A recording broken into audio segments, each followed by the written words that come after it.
কেমন আছো তোমরা? জি স্যার, ভালো। আপনি কেমন আছেন? আমি ভালো আছি। তা আজকে কোনো ক্লাস হবে না, আজকে পরিচয় পর্বটা শেষ করে নেই। একে একে সবাই সবার নাম বলল, কোন স্কুল থেকে আসছে এটা বলল, কত পাইছে সব। তারপর আমার পালা। আমাকে স্যার বলল, তুমি কোন স্কুল থেকে পড়াশোনা করেছো? ঠাকুরগাঁও সরকারি বালক উচ্চ বিদ্যালয়। কি? সবাই হা করে তাকিয়ে আছে। তোমার রেজাল্ট কি ছিল? আমার রেজাল্ট শুনে স্যার সহ সবাই শক। মেয়েটার নাম কি দিব?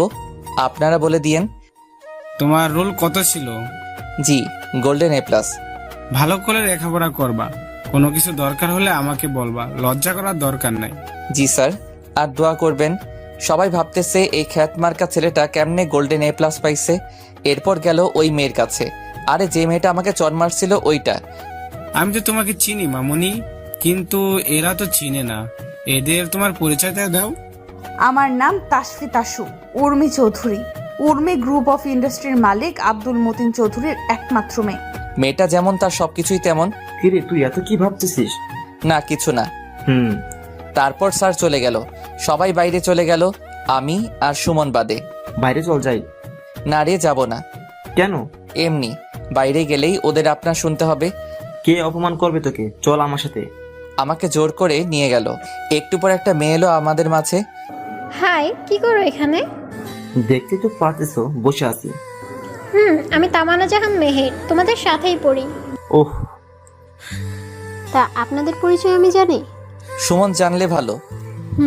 তা এই চকলেট বয়? জি, আমাকে বলতেছেন? তোমাকেই।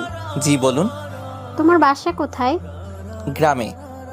আমাকে তোমাদের গ্রামে নিয়ে যাবা? না। সুমনের মোবাইলে তখন একটা কল আসলো। হ্যালো বাবু, কোথায় তুমি? মাঠে আসো। কেন নিয়ে যাবা না? আপনারা ধনী মানুষ, তাই নিয়ে যাব না।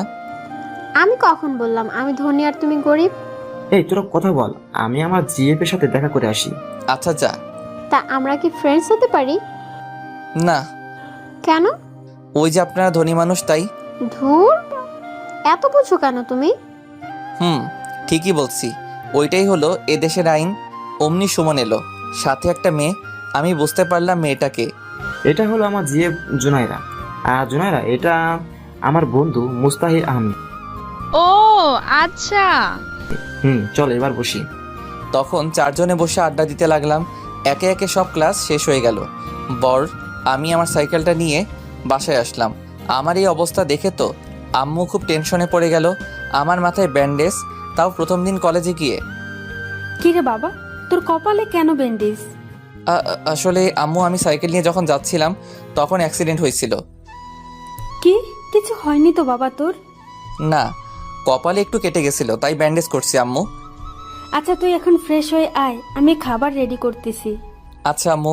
আমি ফ্রেশ হতে গেলাম।